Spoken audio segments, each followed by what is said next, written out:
Okay, we're a few minutes after noon. We still have folks popping on a little bit from time to time, but we're going to go ahead and get our meeting started out of respect for everybody's schedule. So with that, first off, good to see you. I'll start things off kind of as we normally do. If anybody has information that they want to share, I can't see everybody all the time, but send a message, if you would, off to Lisa, and she will get the information back to me one way or the other so that we can make sure everybody's voices are heard and the information gets out there to everybody. So with that, to go ahead and get us started, Mike Laugi, let's do our inspiration pledge and four-way test. Can you hear me okay? Yeah, you're good. Okay, hold on.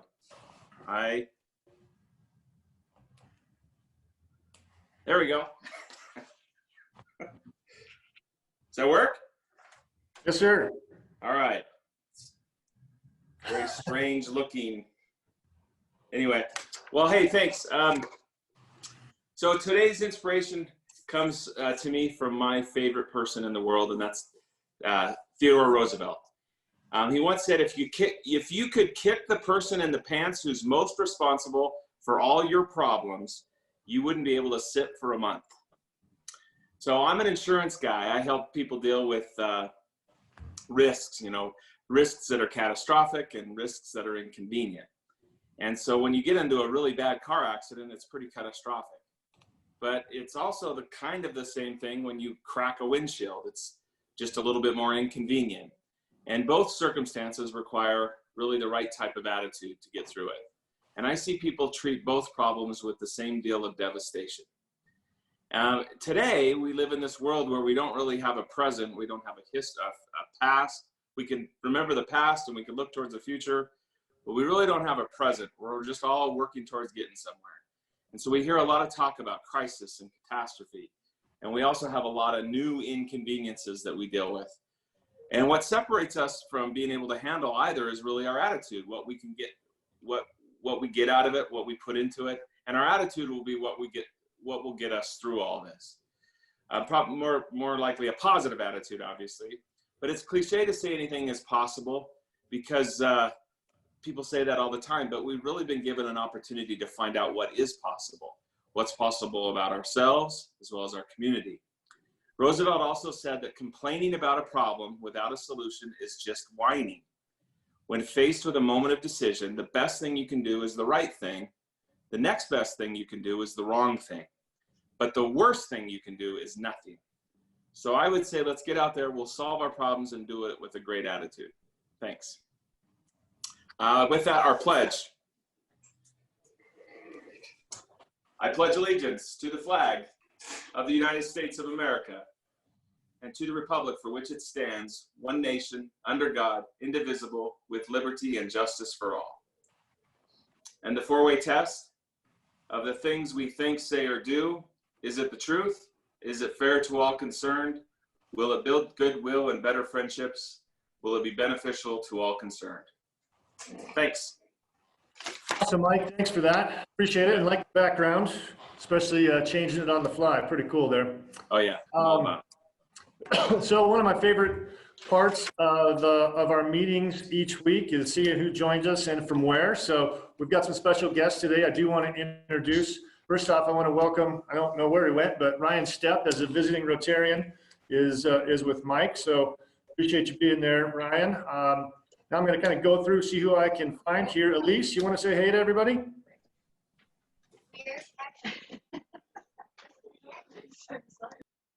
Wait, me? There you go. Yes, ma'am. Okay, wasn't sure it was me. Yeah, hi everybody. So good to see you. Hope you're all doing okay. I hear that things are opening up a bit for you guys, so that's good. We're also on the same track, but a bit slower, I think. Yeah. Where are you calling from today, Elise? I'm in Belgium right now. I came back to my parents. So yeah, nothing much happening, to be honest. Well, thanks for joining us. It's great to see you. Yeah, it's good to see you too. Claudia, how about you? You want to say hey to everybody? Yeah, hi. Thank you again for having me. And I'm still in Italy, and the situation here is a little bit better. Today was our first day that we were allowed to go see our friends. And I mean, with masks and with social distancing, but it was great actually after 2 months. And some little stores are kind of starting to open up a little bit, so it feels way better. So thank you for so much for having me, and yep, that's it. Awesome, Claudia. Great to see you again. Thanks for joining us. Fran, how about you? You want to say hey to everybody? Yeah, hi everybody. It's great to be here with you all.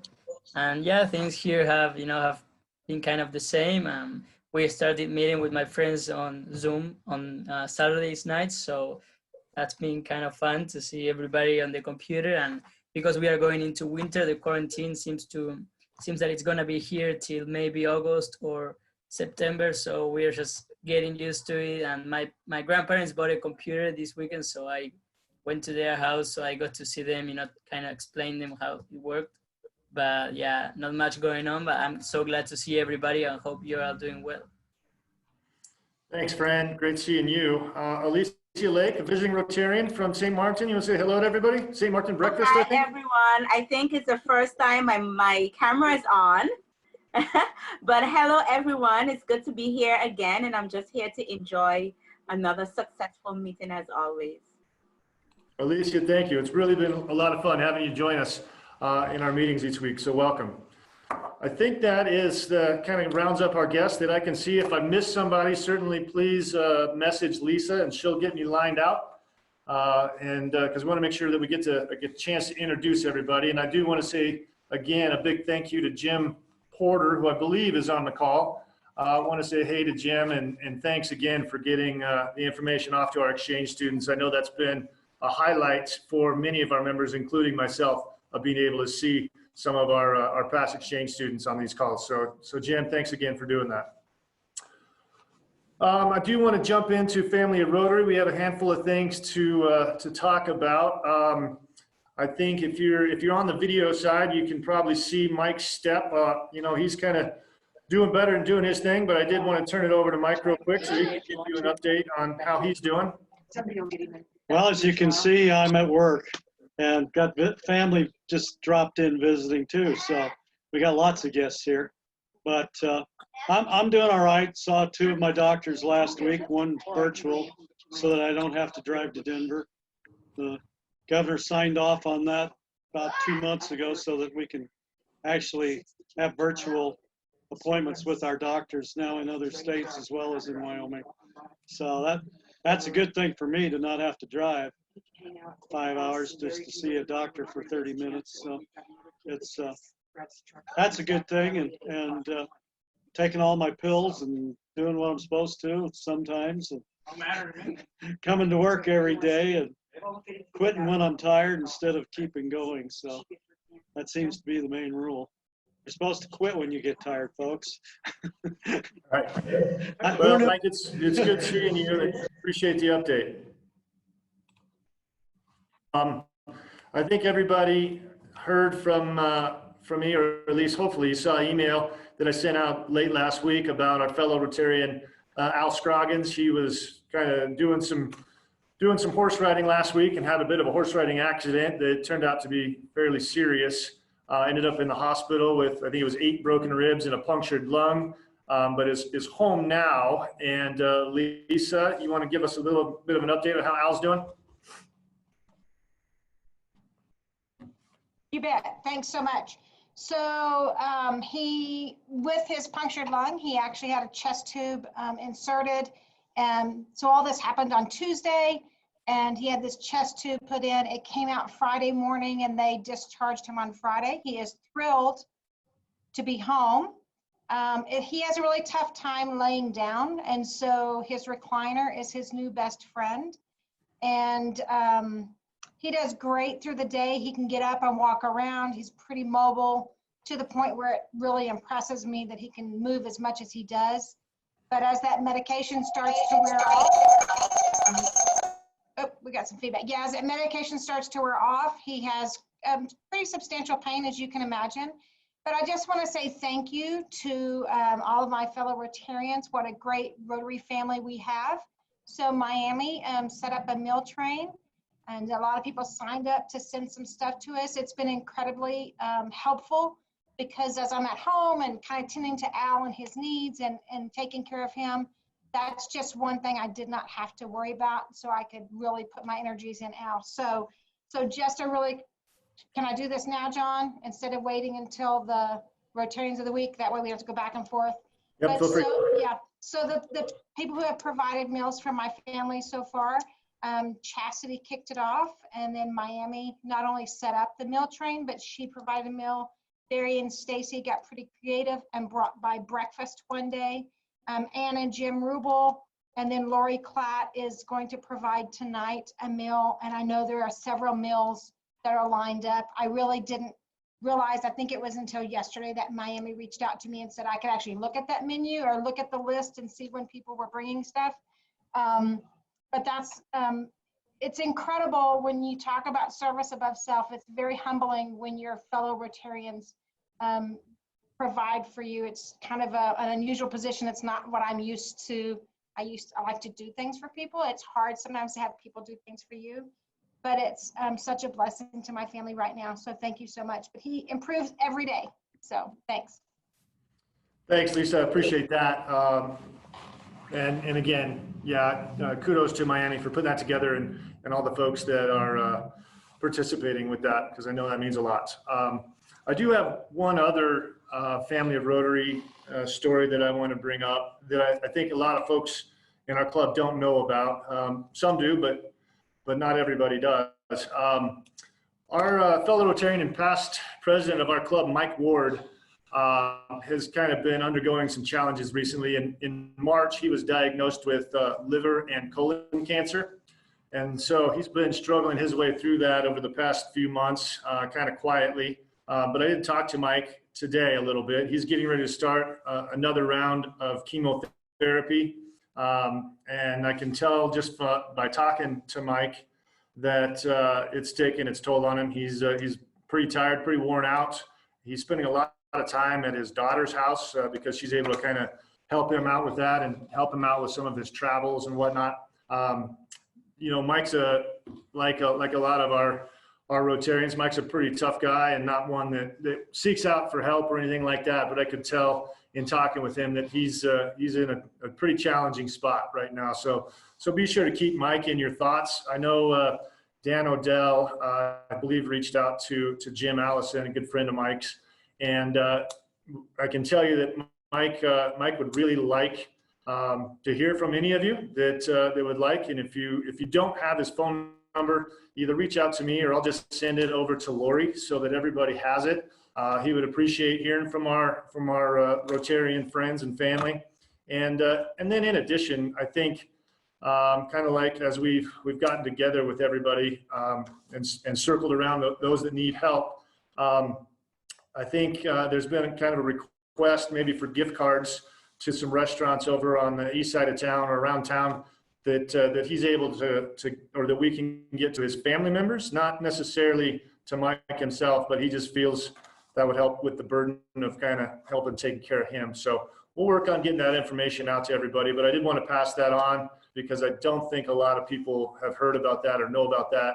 And as a past president and a dedicated Rotarian, that's something I think everybody should know. And we'll, as a club too, we'll work on seeing how we can help Mike, or excuse me, Mike and his family as they're in this challenging time. So with that, I don't know that I haven't seen any other messages for Family of Rotary. Jumping into Rotarians of the Week, I do, we heard about Miami and all the folks on the food train, so that's great. Really appreciate all of that. Kind of in advance, I'll nominate our speaker today, Leah, for being there and giving a great presentation, hopefully today. But anybody else, Lisa, that you have seen from a standpoint of Rotarians of the Week?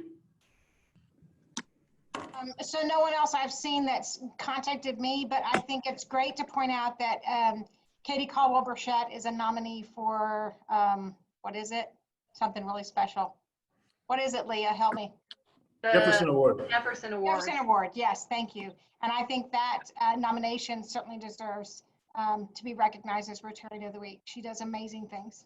Yeah, absolutely, Lisa. Thank you for remembering that. That's great. That's really cool to see, and certainly a well-deserved honor. So very cool.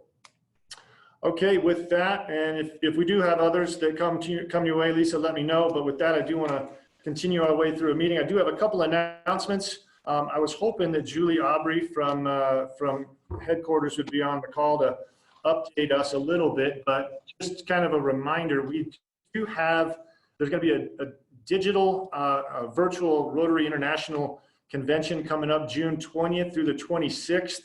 Learned a little bit more about that this past weekend from our district governor, Chris, and it's going to be, they're going to try to time it based on time zones, based on the presentations and whatnot, but I know they're really working on getting some great speakers for that. So if you get a chance, pay attention to that. And another cool thing about it is because it's virtual, it's going to be free and open to not just Rotarians. So there's going to be some really great presentations and speakers as a part of that.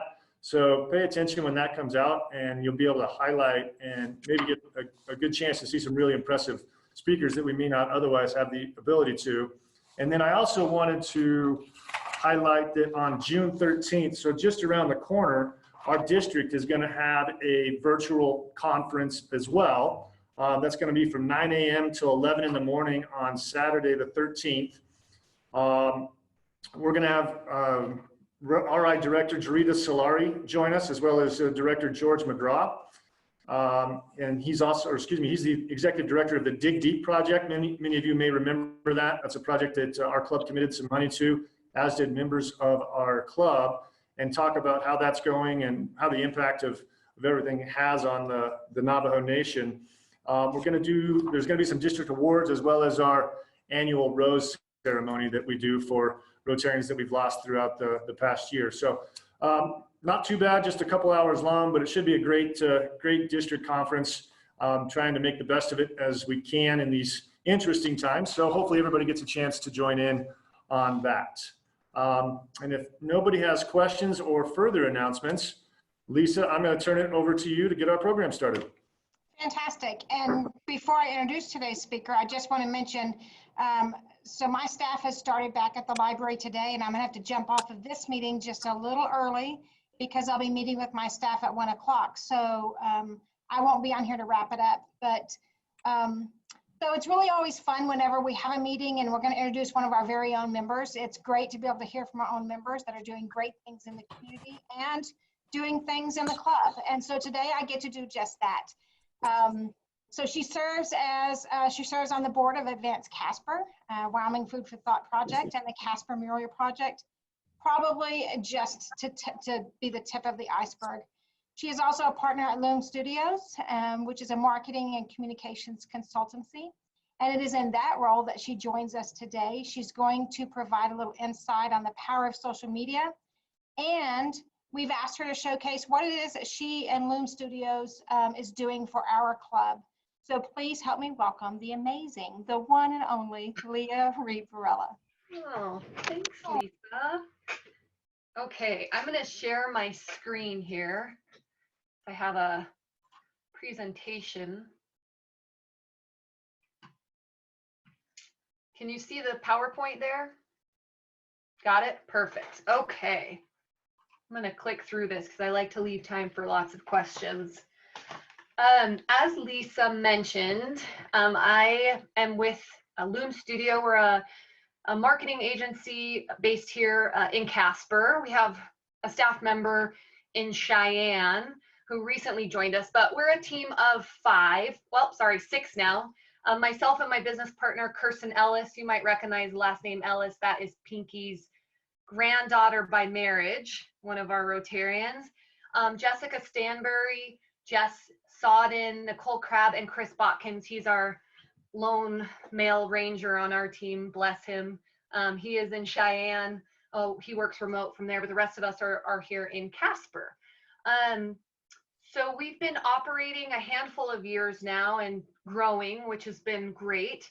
I'll tell you a little bit more about Loom Studio as a company and our philosophy and our service areas.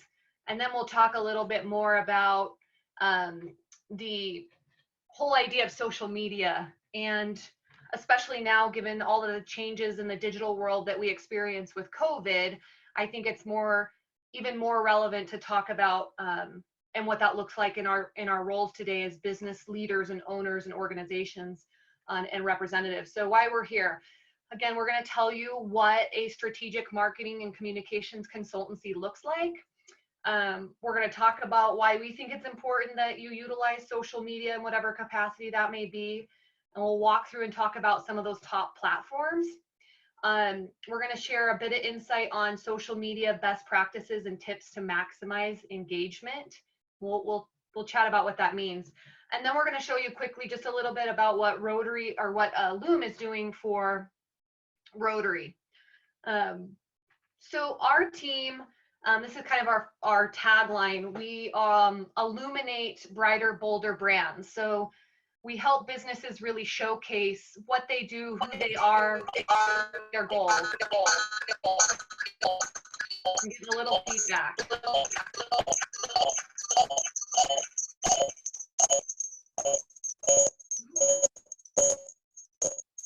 We'll keep going. There we go. Okay. Some of our service areas I just wanted to touch on, and I'll chat more about these when we get to the discussion that we have about what we're doing for Rotary. But our business areas or our focus areas for our services include strategy, communications, branding and design, website search engine optimization, public and media relations, social media, which we're going to chat more about today, paid media, content creation and management, marketing metrics, coaching and training, and photography and videography. So that's a little bit about our services for anybody that may be a bit unfamiliar with us. What we do, so it's a lot of words. We are an integrated marketing communications consultancy that plans, implements, and measures custom marketing and communications programs to help our clients reach their goals. So that's a lot to digest. So if I were to break it down, I would say we really focus on the planning and execution of marketing strategies and initiatives that support and work in relation to one another. So if you picture all your different marketing tools like advertising, public relations, your website, any blog content that you create, or print materials, pamphlets, anything that you provide to the public or audiences, if you were to have those in different containers, and then you had different people that were managing each of those containers, they don't necessarily know what's happening in other containers, especially in bigger businesses. That's a struggle, without really considering all of the efforts that everyone is putting into the work that one another is doing. So sometimes you're duplicating time, your resources, and money because people are doing different things and not really aware of what one another is doing. But if you integrate them together, and you can better streamline your efforts and create more cost-efficient programs, you kind of capitalize on each of those elements. And that's really what we're able to do as an integrated firm, where we come in and we have a team of specialists. We have an account manager who really focuses on your business. We take that back to our team, and they're all on the same page with messaging and goals and all of those different sorts of things, that you get an integrated approach. And you likely, as a business or an organization, have strategic business goals, or you should, that are guiding you in your efforts and your decisions that you make every day about your business, your consumers, or your clients. Whether it's growing customers or revenue, creating loyalty, getting referrals, developing your reputation, which is huge right now in the digital world. Anybody can post or say anything, and controlling that is really important. So we really start at the beginning and working with clients to identify their goals. We integrate with them. We research, we strategize, and we provide sort of the groundwork for what we're going to implement with them. And we consider what needs to happen to meet your goals. So once a plan is in place, we begin the implementation phase of whatever marketing or communications processes that we're trying to do, whether it's building your website or creating ads for you, or improving your search engine optimization so people can find you on Google and you're outplacing your competitors. We're managing your social media, we're handling media for you, and we're creating promotional materials that you can print and hand out. It's all of those things sort of combined together. And then a big component of our business is measuring the effectiveness. We want our clients to come back to us, and for us to be able to do that, we have to prove that what we're doing is working.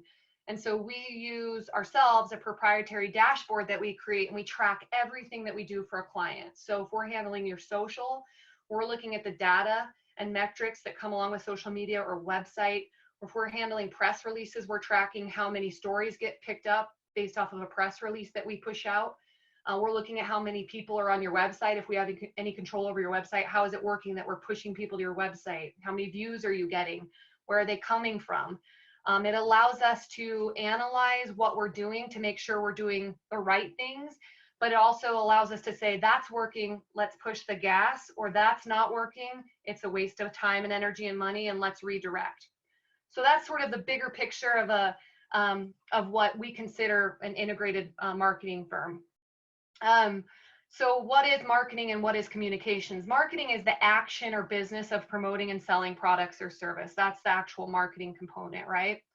The communications means the way that you connect with people for a particular purpose, whether you're trying to build a relationship with a potential client, or you're maintaining relationships, or you're trying to educate them about your product or your service, persuade them to buy or take some course of action with you.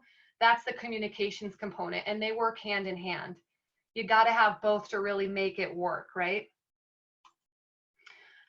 We look at kind of and you could look at this as a circle too, but there used to be an old traditional sales funnel where it was just like the top right there. So you build awareness, interest, you work them through, you work clients or potential, customers through a funnel, and they go through the narrow part, and then usually you're like, oh, you made a sale, you're done. But in marketing, we don't really believe that. We believe that it's a circular process. So it's always kind of moving, and you always have to be engaging with your audiences, even when they're at the purchase point and after. Because in an ideal world, you have a referral from them, you have a repeat from them, they become your advocate. They're loyal to you. If you're doing a good service and a good work, and you're kicking in your marketing as you need to, the idea is that they're constantly in your funnel, or they're bringing people to your funnel for you. And so that's the approach we take in the sales side of thing in marketing and communications from our consultancy. Different phases of this funnel require different strategy and tools, in our opinion. So we implement different marketing and strategy processes through each of these components of the sales funnel or the marketing funnel. So when we say what we do here, we mean why we exist as our agency. We created Loom, our consultancy, because we had a deep love for the whole process of strategy and planning, creating programs that allow businesses to meet their goals. And instead of working in a funnel where you're executing just the initiatives separately, we wanted to have a team of highly skilled professionals that could bring all of those sort of skill sets to the table and benefit our clients. So really to build some program that we could provide to our clients where we could prove a return on investment, and they refer people to us and we continue to work with them. On the bullet number 2, we work as an extension of our client's team, and we consider that in our relationship with Rotary. I meet monthly with John and Lisa and Cody, who's on your marketing team, and we really talk about goals and what's coming up and what needs to be talked about, and we consider ourselves part of the Rotary team. So not only myself as a Rotarian, but also from a business standpoint, so that we fully understand what's happening in Rotary and we can convey messages appropriately. So we really work to create deep relationships with our clients. So we learn their needs, their challenges, their goals, their culture, so that we can make it feel like a seamless relationship. Number 3, the idea there is that you have a lot of businesses that have a right to know what they're paying for. And so we pride ourselves in being a very transparent company. You often can work with some agencies where they do a lot of work for you, but if you look at the fine print in the contract, you don't own any of it.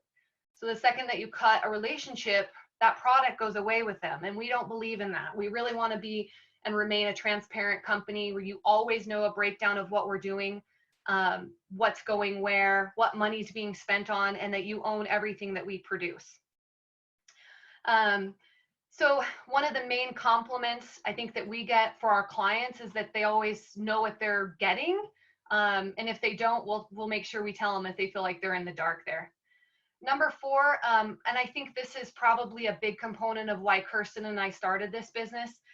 Studies show that happiness leads up to a 12% spike in productivity in a workplace. And we wanted to be able to work with really cool people on really cool projects that we were passionate about. And so to have the ability to pick and choose a bit with who we want to work for and with was really important to us.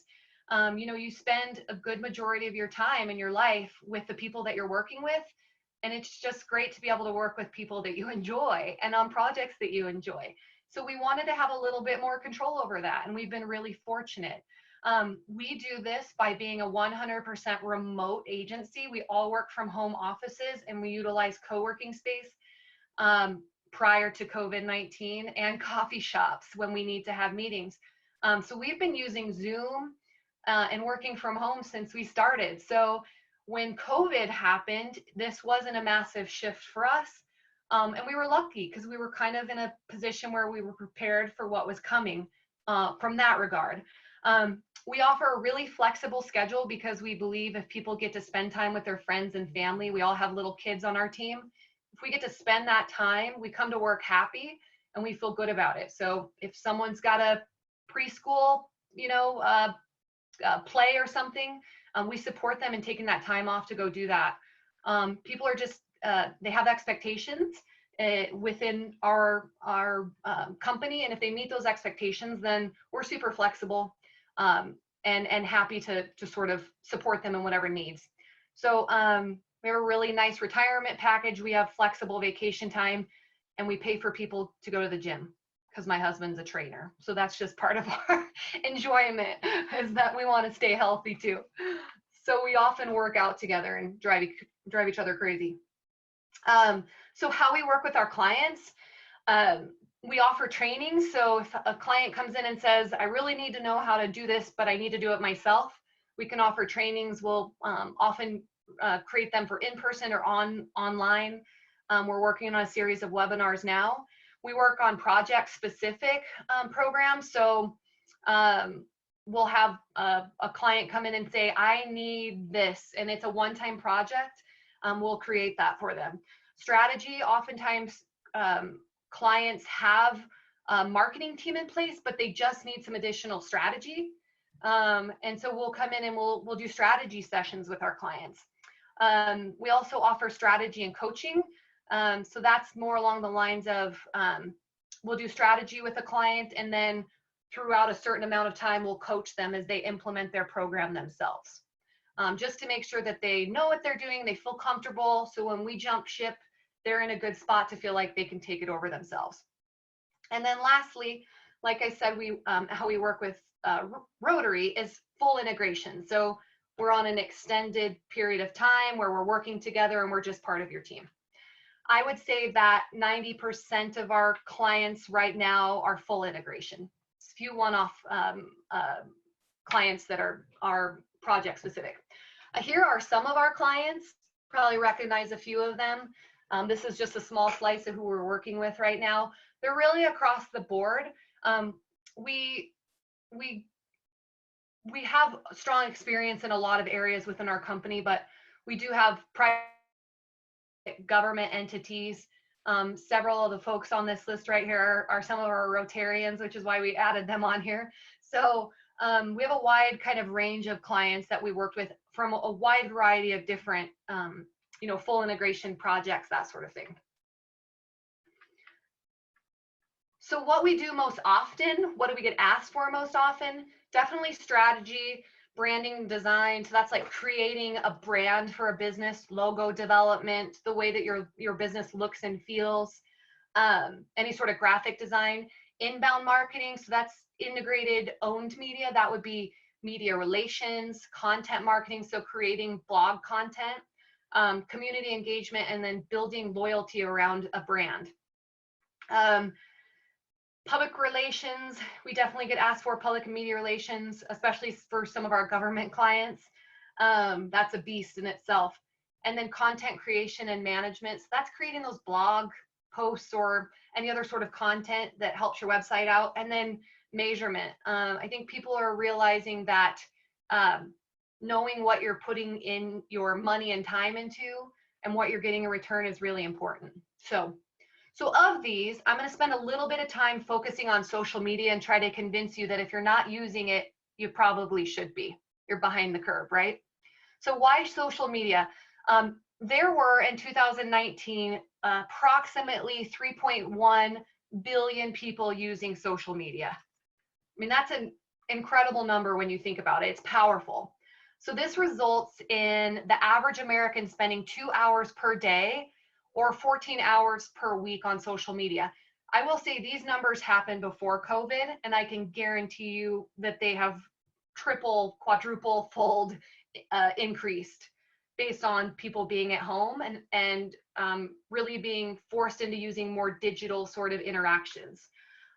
So overall, the thing to take away from that is it's just too massive of an audience for you to ignore as a business or an organization. It's not going anywhere, and it is a new method, not even new, it's a method for people to communicate personally and professionally and through your business. So your customers are already there, and guess what? So are your competitors. So if you're not, you're definitely behind. Additionally, according to Social Media Today, we pulled this in early April. Due to COVID-19, people are spending 20% more time in apps than the year prior. So if you have an app on your phone or even on your Surface or your computer, there's been a massive increase in apps. Zoom is an app that we use. I mean, Zoom is a perfect example. There's many of those, but people are really utilizing apps. And if you're in a position as a business or an organization to use an app, that's not going anywhere as well. And there are a lot of creative ways to use apps these days. So what are the big sort of priority areas when it comes to thinking about social media and why it's so important and worth considering? Number one, you can target any sort of audience that you want to reach on social media. You can break it down. If you know your audience and you know that your primary target is females between the age of 30 and 40 that live in Wyoming, you can target anything to them on social media. It's an incredible tool to be able to really nail down who you're trying to reach. You can measure what you're doing easily. There's a ton of metrics that come with every social media platform, and it allows you to see who's seeing your stuff, where they're located, what buttons they clicked, all of that sort of information is at your fingertips. So you're able to tell what's working and what's not really easy. You can change things quickly on social media. So if you find that something that you're putting out there isn't working, you can adapt quickly because you can see the measurement side of things. You can read metrics. And social media is just convenient and manageable. I know that's kind of hard to think, but if you even started with one platform for your business, you do have to put in the effort of providing strategy and thought behind what you're trying to do. But when you get into the groove of it, there is a benefit of using it because it's convenient than some other marketing methods and you can manage it. Okay, so we'll run through these really quick so I can save some time for questions. But these are some stats, and we actually just updated them. If you sat in the chamber hot minute presentation, I think last week, we have updated these since then because they pushed out some new metrics. So over 2.4 billion monthly active users on Facebook. Facebook's not going anywhere. It's an interesting sort of split almost between male and female populations. You're going to see that these percentages don't add up, and it's because these are numbers that come from a pool of individuals that responded to a survey and the metrics that these platforms could pull. On the education side, 74% are college graduates, 75 have attended some college. What's interesting about Facebook is that if you're trying to market your business, organization, what have you, to a baby boomer, this is the #1 platform to do that. The largest population of individuals between 50 to 65 plus are on Facebook, more than any other platform. The income is kind of spread across the board there, but these are sorts of things that you can really look at when it comes to audiences of who you're trying to reach. If you're trying to reach a 17-year-old to sell them some sort of product, they're likely going to be on something like Snapchat, which we're going to show you. So these just allow you to predict and try to determine where your audience is. Instagram has now become one of the most massive social media platforms that exists. Over 1 billion monthly active users and 500 million daily active users. Mind you, these are 2019 numbers. So again, they're expecting a massive hike for 2020 just because of today's world and what we're kind of dealing with COVID and the changes. There are more females on Instagram. Younger demographics use Instagram versus older demographics, older age brackets. So that 13 to 17, all the way really through the 30 to 49 categories of age there. It's a younger demographic. Instagram is very visual. It's all about quick pictures, quick stories, what catches the eye. This is a really great platform, especially for businesses that can create really great visual content. So whatever you can snap great pictures of, Instagram is wonderful. You can get really creative on the design side with Instagram too. If you've been on there, you know that you can add stickers and create stories and all sorts of things when it comes to Instagram. Twitter. So when I pulled statistics for Twitter, because we often get asked by clients, should I be doing Twitter? And oftentimes I say yes, because if you're running a website, as many social media platforms that you have that connect to your website and you push information out from your website onto social media platforms, the better for search. If you're just doing social and you are a Wyoming-based company and you have limited time and resources, Wyoming is ranked continually at the bottom of the list for Twitter usage. I'm not exactly sure why. I think partly it's population, partly it's news consumption. Most people that use Twitter use it as a news outlet, so they'll follow news for instant info. But for some reason, Wyoming is very much at the bottom of Twitter usage and the number of profiles from Wyoming people or businesses. Not to say that it's not important if you're selling or pushing product outside of Wyoming, utilize it. It also helps with your search engine information. LinkedIn. LinkedIn is really an ideal platform for business-to-business marketing and communications and connection. It's also a super, super powerful tool for recruitment. If you're trying to hire some upper level management position, you're going to find that folks that are looking for those sorts of positions, and really anyone, I shouldn't even say that at this point, go to LinkedIn. It's a powerful tool for recruiting for your businesses. There's over 660 million monthly active users. Almost all of the platforms that we control with LinkedIn for businesses that are business to business, we push information out on LinkedIn. It's a critical component. We always say that when you're using Facebook and you're using LinkedIn, you're generally in a different mindset. When you're on Facebook, it's definitely sort of more social. There's a business component there. You're looking for things. But when you're on LinkedIn, it's generally not to see pictures of your best friend's kid's birthday party. That's not what you're going there for. It's very business related. And that's what people utilize it for. You can see the breakdown there of education. 51% more are college graduates. There is a younger demographic using it, but it's a powerful tool for business to business and recruitment efforts. Pinterest, not to be forgotten. You don't hear about this as often, but it's still massive when it comes to usage.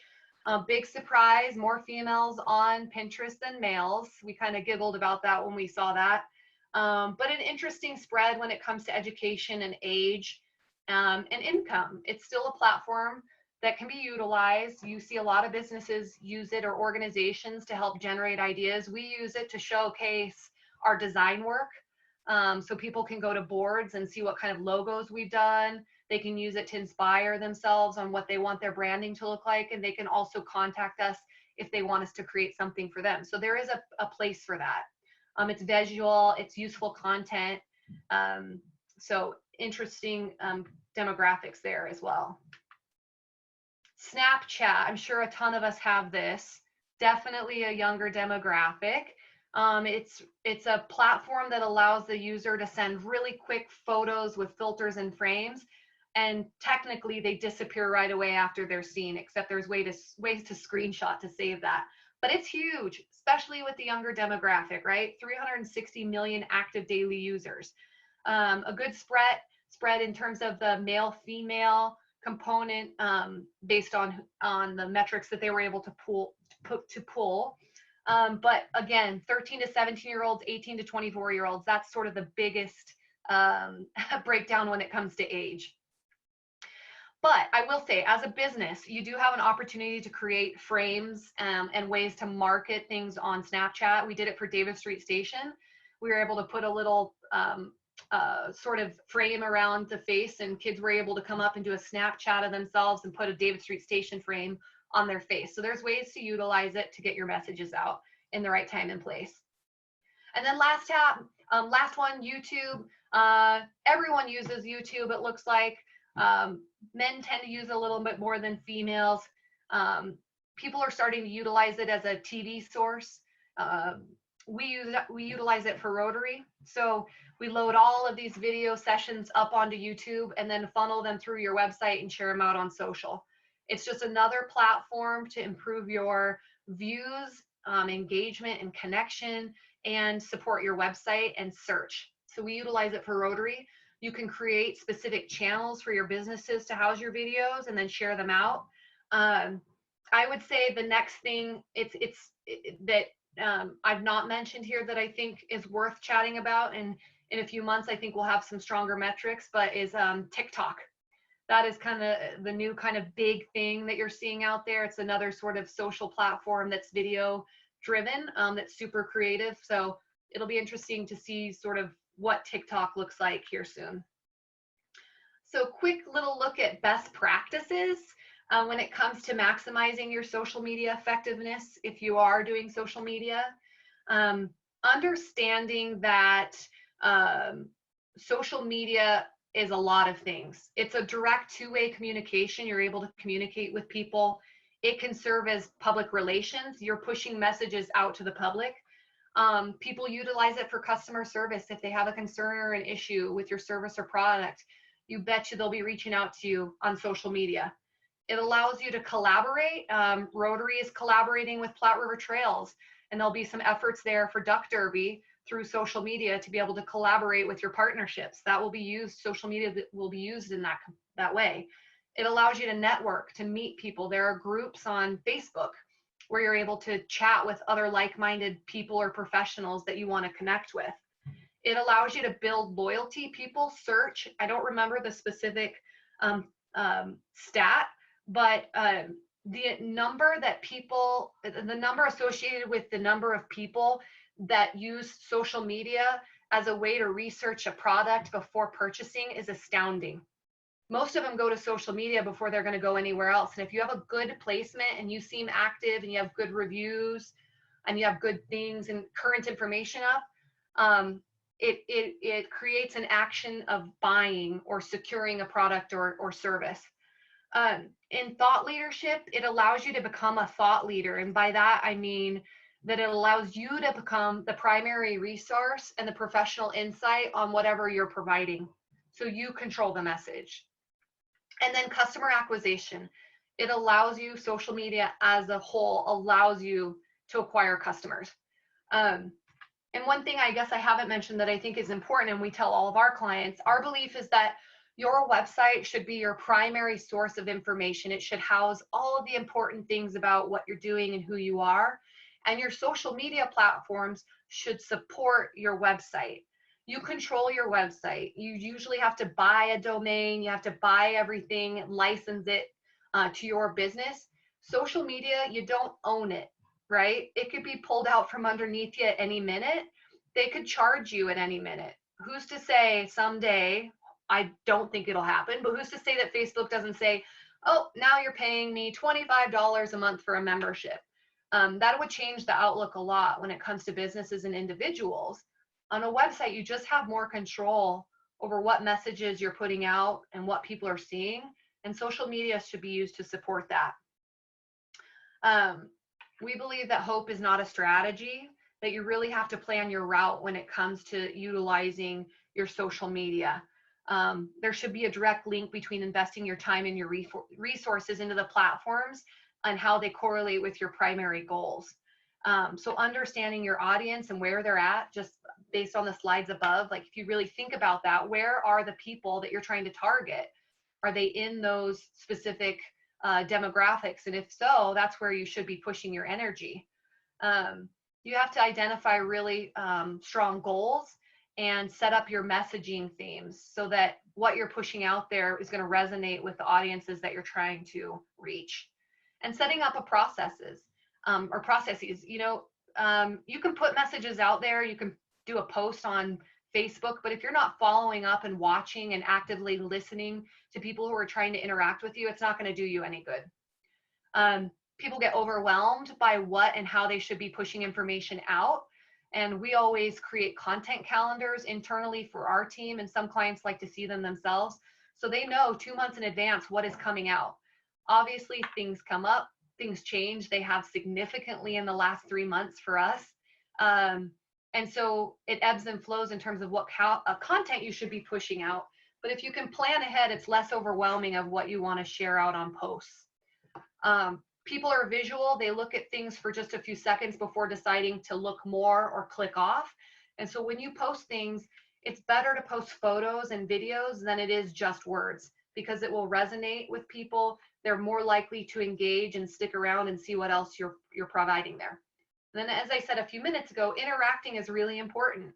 Having a relationship and being engaged with people that are trying to interact with you on these platforms is going to help you reach your goals quicker. If you're just ignoring them, they're less likely to follow you, if that's what your goal is.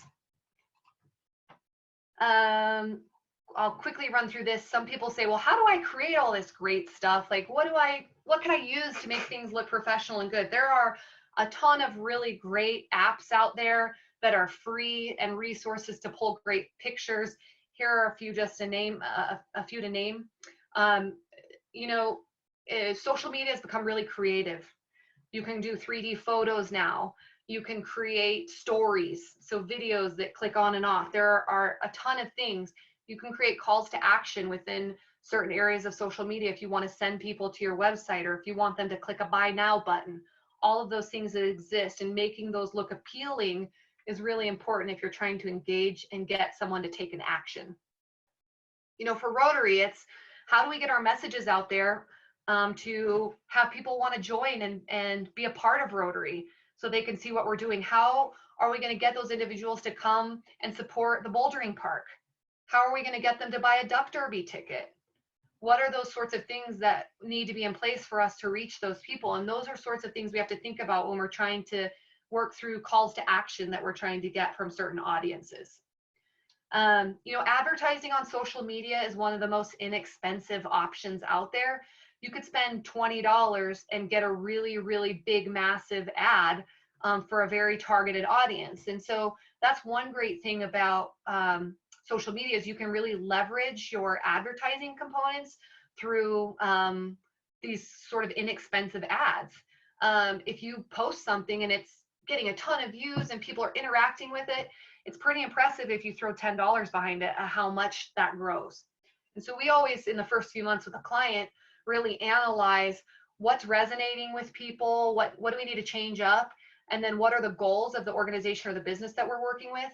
And from there, a few months down the line, after we're sort of building up on social media, we hit the gas with some ad spend to really target and narrow down our messaging and who we're trying to reach, and paying for what matters. Everyone asks us, well, what should I be paying? And what we say is, and sort of the standard of the industry is, when it comes to your revenue of your business, the sort of standard benchmark is that you take 7 to 8% of your revenue and you place that towards marketing overall. And of that 7 to 8% revenue, of that revenue that goes to marketing, 10 to 25% of that should go to social media ads, just because of what a massive reach they have and how you can target. And tons of people obviously are on social. And now there's even a platform crossover because Facebook owns Instagram. So you can run cross ads between the both of those. Let me go back up here. Quickly just touching on, you know, the measurement side of thing and understanding your results. Measurement, in our opinion, is money. It's what you're tracking to see what is working and what is not. And you don't want to just be throwing money out the door into the wind and hoping and fingers crossed that it works. You want to know what you're doing is actually working. You can pull individual program analytics from all of the social media platforms. You can pull those from your website. That's what we do that for Rotary. We pull numbers from all of the social media programs that we're running, and soon hopefully the website too, so we can see that what we're doing is hopefully pushing people to the messages that we want them to go to. Google Analytics is a free, powerful tool. If any of you have a website and you're curious to see who is going to your website from where, if Google's sending them there, if they're coming right to your website because you've done some marketing elsewhere, if you have someone coming to your site through Facebook, Google Analytics allows you to say, to show you all of that and more. There are some other really powerful tools that Google pushes out, like Google Console. And then obviously, hearing and listening to what people are saying to you about your social media is another great metric to not be overlooked. Oh yeah, we saw Katie was just nominated for a Jefferson Award. I saw a post on Facebook about it. That's amazing. So those sorts of word of mouth, that's when you know if something is connecting. So navigating social media in a crisis, we've had a lot of fun with that one here lately. We've had to change a lot of things up for people because one of the big pushes for them to get information out, given what is happening with COVID, has been through social media. And really it's come down to really modifying their messaging and ensuring that their audiences are aware, that the information that they're putting out is relevant and also sensitive, and that it's valuable to people's time, because everyone is being pulled in all sorts of different directions right now. And so we always like to say, if you're trying to push information out on social media, given the COVID crisis, try to be as selfless as possible. If there's something that you can do to help your consumer, your client out in some way, do that. And be timely in helping people out, be flexible, understand that this is a time of adapting and changing and not normal, and just to be flexible with people while everyone navigates using Zoom for the last month or using social media platforms.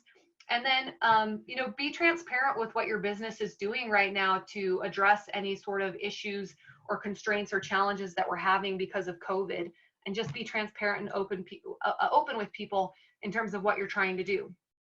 I think Rotary is kind of a good example of that, in that, they've tried to make sure that the meetings still happen and that we're engaged with everyone, given that we can't be together in a crowd full of people in a meeting.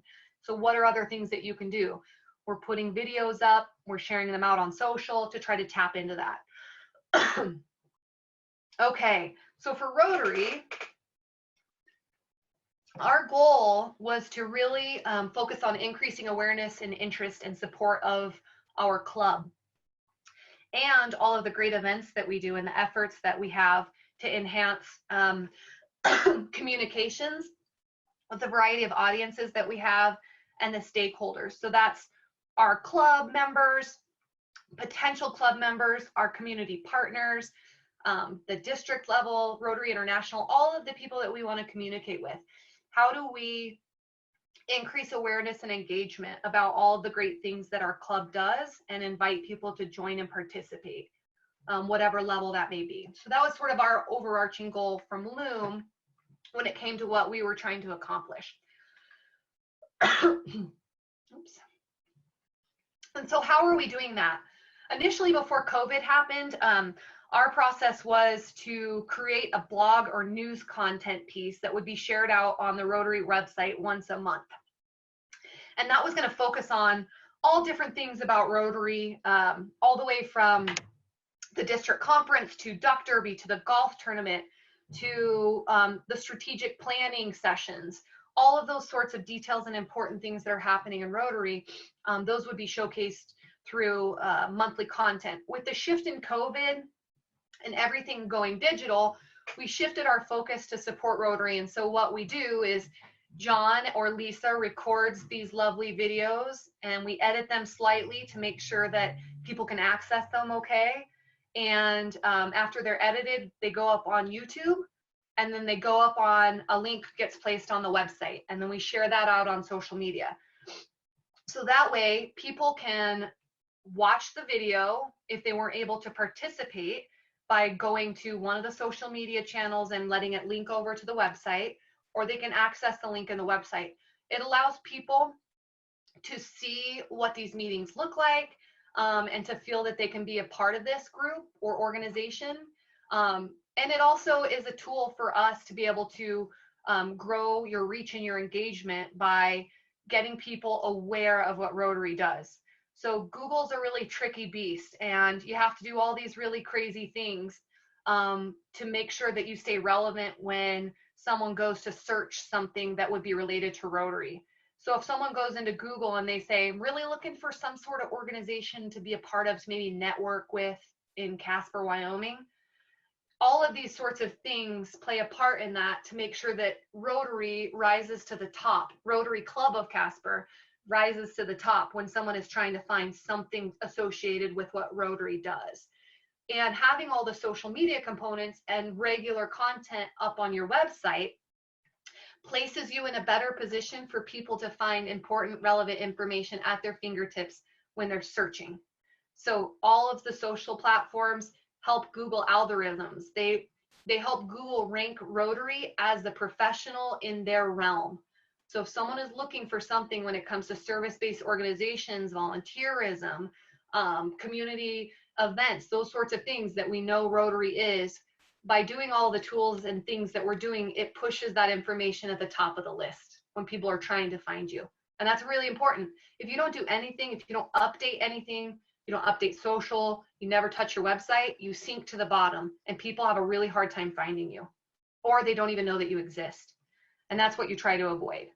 So once COVID's slowed down and we're back on track, you'll be seeing blogs coming out more frequently on the Rotary website in addition to videos potentially. And then we manage social media. So if you're not following Rotary Club of Casper on Facebook, Twitter, or Instagram, now is your chance.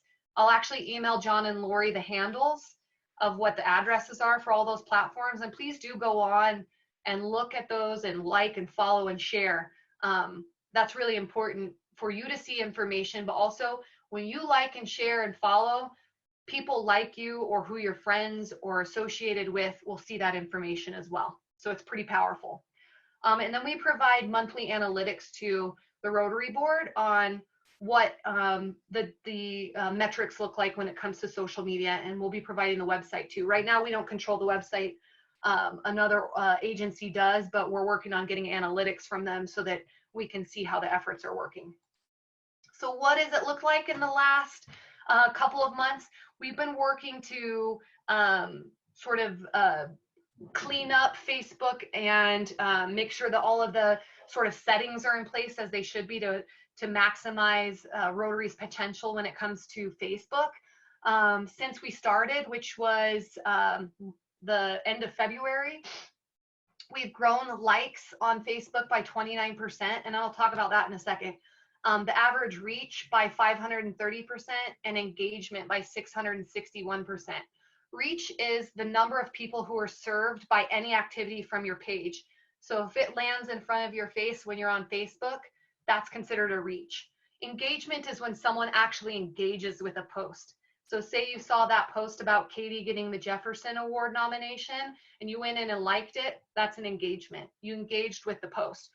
Engagement and reach in our mind is way more important than likes. We call likes or followers a vanity metric. And it's important, but what we really want to make sure is that our information is getting to people so they're engaging with it, or it's at least getting in front of them. vanity metrics are important because when everyone goes to the page and they go, 500 people like the page, that's great because they're seeing that there are people that are liking it, but they're not seeing the engagement and the reach, which is actually the bread and butter of what we want to know. It means people are actually looking at things and they're actually engaging. We established Instagram and Twitter when we came on with Rotary, and so far organically, which means no ads on the Instagram side yet, we have 280 likes and a 689 average reach, which is really good because we started from 0 there. So it's building nicely, and we expect in the next few months that that'll grow even stronger just because of how we follow social and sort of what trends are. And then Twitter, not super surprised, 20 followers. Hardly any of them are in Wyoming, but a decent reach being that. A lot of Rotarians that are not in the state of Wyoming are following us on Twitter. So I thought that was interesting. So that's a quick rundown. I have a couple of tools that I have up on our website if you want to visit loomstudio.com. These are free. One's a brand audit, one's a toolkit, and one's a social media packet. These are free, and they're just different tools that you can use to maximize your business. The brand audit is really auditing your brands of your business, determining what may be working and what's not and what you can improve. The toolkit is a list of all these great different tools that you can use. Some are free, some have a cost to them. That you can use to create beautiful content for your social media or your website. And then the Don't Miss the Train, the social media train, that's a workbook that's free to download that goes through really in-depth social media overall, and a lot of tools and tricks to how to get your social media started and how to maximize your efforts. So that is my very, very, very quick presentation, and I'm happy to answer any questions that you may have. I'll throw out my contact information on there as well, but John and Lori and Lisa know where to track me down. And I'm on social media, so is Loom, so you can find me there. Thanks, Leah. That was great. That's awesome. You know, our social media presence, that was a goal as you and I sat down and talked through. That was definitely a personal goal that we really wanted to grow this year, and you guys are doing a great job. It's been fun working with you, and not just Casper. That's also, I mean, that's from a district level, a zone level, all the way down from our RI president, Mark Maloney, what he wanted for Rotary, and also our next president, Holger Knott, what they want to do and how they want to see Rotary grow. They understand that, you know, the next generation maybe isn't on using quote unquote the regular internet as much, but it's so much more about social media, and that's where a lot of the new members are coming from in Rotary as a whole. So thank you for that. That's a big goal for the overall ever-reaching Rotary world. So thanks, Leah, for all you guys are doing. Yeah. Do we have any questions here? Lisa had to pop off, so if you got questions, shoot it off in the chat. Or let me know. Either way, we'd be happy to. If you can raise your hand, I can see most of you. So if you've got something there, raise your hand, and I'm sure Leah would be happy to answer your questions. Elise, go ahead. Yeah, so first of all, it was super, super interesting. I was just wondering, when you're talking about full integration, does that mean that you really gonna create the Instagram page, for example, or the website with the person, and you're also gonna manage it? So you're gonna post for them and everything, or is it more of a training you do for them and then after they just go on alone? Yeah, so full integration typically means we'll either create or we'll take something that's already created and we will integrate with your team fully, that will take on the management. So we consider ourselves full integration with Rotary because they had a Facebook account, but they didn't have Instagram or Twitter. So we came in, established those, and now we manage and maintain them for them. So they will send Fully you pictures integrated. and then you will post them at a convenient time and all of that. Exactly. So some of our clients, one in particular, WLC, we actually have standard office hour times that one of our team members goes in to the WLC office. They're located here in Casper, and she spends about 5 hours every other week with them because they just felt like they needed someone in person to help them, you know, work on whatever program we're working on. Most of our clients we meet with monthly. Some of them we meet with twice a month. Some of them we chat with them weekly. So on the full integration side, you know, every single package beyond full integration, every single package that we create from Loom is fully customized. So it's built exactly on what the client's needs are, their budget range, their goals. So it really varies and depends on the client and what we're providing, if that makes sense. Yeah, it makes sense. But, and so, for example, you talked about logo development. So then would you have someone to do that, or do you outsource that? Nope, we don't outsource it. We have a graphic designer and a creative strategist. So that if someone comes in, and I'll pick on John. John's a great example. Griffith, if you don't mind. Tandem hired us to come in and do a logo design for them. And so we did a branding workshop with John and Lauren to really get a good understanding of what was important to them and their values and their goals and their mission. And then we helped them create a logo.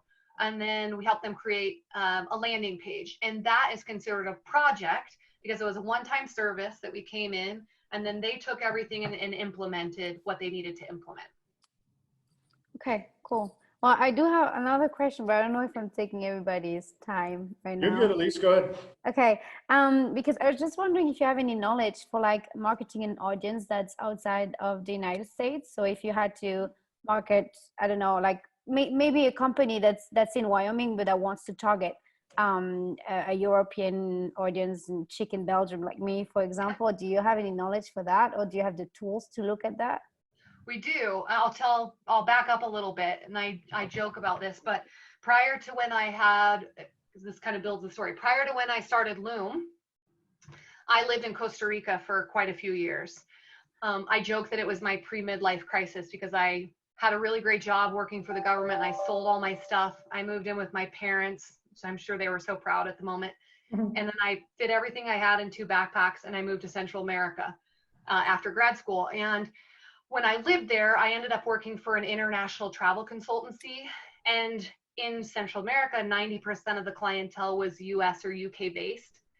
And so we had to really focus in on how do you target outside countries. And so I've been lucky now to pull that processes over and implement that with our company. And all, you know, what it really comes down to is researching and knowing audiences and knowing how people communicate wherever they may be is really key to understanding how you need to set up a marketing plan to reach those audiences, what you're going to do to reach them. So it all comes down to research and building, you know, a strategy around who you're trying to reach and where.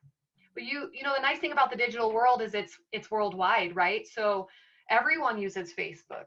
Everyone uses Instagram when it comes to the social media side, and websites are worldwide. Yeah, no, yeah, that's true. But I mean, for example, in China or like in some parts of Asia, they don't really have access to Facebook, for example, and all of that. But I guess it's research. And also just the last question, what you were sharing about like all the numbers that you found about Instagram and Twitter and everything. Can we find out that back in that book on your like that book on your website, like where they talk about social media in depth? You can. It's if you download that social media train toolkit, a lot of the metrics are based in there. And if you have something that you're trying to find information on, you can't find it there, I'll get you my contact information. Most of those come from big research companies that focus on social media, and some of the top sort of leaders when it comes to social media. So they're kind of the one giving you the numbers and all of that, because I was just wondering where you find that to be like very accurate, because I don't know, I find it hard sometimes. I mean, I've been working on projects sometimes too, and it just so there's different organizations like Pew Research on social media. There's ones called Sprout Social, Hootsuite, HubSpot. Those are massive organizations that have a lot of influence when it comes to social media, and most of our metrics come from them because HubSpot is an example of a management system that we utilize, and it's one of the leaders in the world. So that research and those numbers come from those sources, which you'll find in that toolkit as well. All right, cool. Thanks so much. Thanks, Leah. I think one of the things to me that I would highlight real quick, and I know everybody wants to kind of get wrapped up here, but